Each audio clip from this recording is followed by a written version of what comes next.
যেসব মানে যে কমপ্লেনগুলো আসছে আমাদের বিশেষভাবে বলবো যে আমি যে ওই এলাকার যে প্রভাবশালী আছেন তাদেরও একটা মানে প্রভাব থাকে এবং যারা মানে প্লট পাচ্ছেন অথবা পেয়েছেন সেই জিনিসগুলো কিন্তু আমরা আইনের দিক রেখে এবং আমাদের মিনিস্ট্রির যে মানে প্ল্যান সেই অনুযায়ী যদি কোনো কমপ্লেন তাদের থাকে আমাদের কিন্তু মানে রাজুকের বোর্ড আছে এবং আমাদের মন্ত্রণালয়ে কিন্তু আমাদের একটা বোর্ড আছে এবং সবাই এই আইনের দৃষ্টি রেখে যাদের প্লট দেওয়া হয়েছে আমাদের মনে হয় যে সুষ্ঠুভাবে দেওয়া হয়েছে এবং যদি এখনও কোনো কমপ্লেন থাকে আমরা কিন্তু কমপ্লেন দিলেই আমরা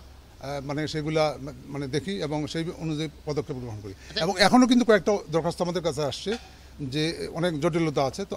আইনগত দিক রেখে কিন্তু আমরা সেগুলো সমাধান করছি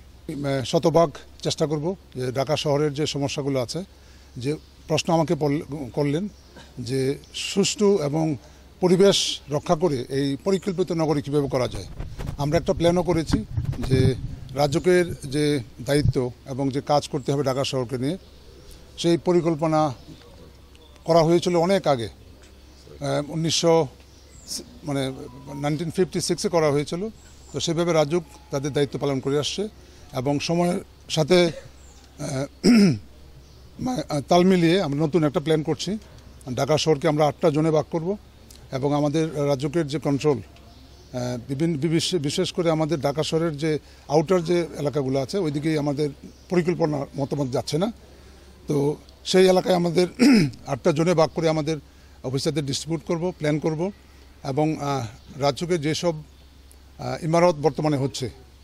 আপনারা জানেন যে বড় বড় ইমারত হচ্ছে এবং অনেকেই সেগুলো দেখে হয়তো বা দৃষ্টিনন্দন হচ্ছে গ্লাসের বিল্ডিং এবং সেই জন্যই কিন্তু এই যে গরম আমাদের দেশে হচ্ছে এটা একটা কারণ যে আমাদের হয়তো যে পরিবেশের সাথে সামঞ্জস্য রেখে আমাদের গাছপালা লাগানো এবং ছাদ বাগান করা এবং আমাদের রাস্তাঘাটগুলো একটু প্রশস্ত করা সেই মাস্টার প্ল্যান আমরা করে ফেলেছি সেই অনুযায়ী ঢাকা শহরকে যে সার্কুলার রোড মাননীয় প্রধানমন্ত্রীর যে একটা প্ল্যান আছে সেই রেখে বিশেষ করে ইস্ট ওয়েস্ট রাস্তাগুলো আমরা করবো যাতে আমাদের ট্রাফিকও ফ্লো হইতে পারে এবং জনগণ যারা থাকবে যারা স্বল্প টাকার বিল্ডিং করবে এবং যারা অভিজাত এলাকায় থাকবেন সবার যেন সমান সুযোগ হয় সেই দিকে লক্ষ্য রেখেই আমরা কাজ শুরু করব এবং আমি আশা করি যে আমার এখানে যারা আছেন আমাদের সাথে সবাই মিলে এবং মাননীয় প্রধানমন্ত্রীর নেতৃত্বে ওনার প্ল্যান অনুযায়ী আমরা কাজ করে যাবো ইনশাল্লাহ।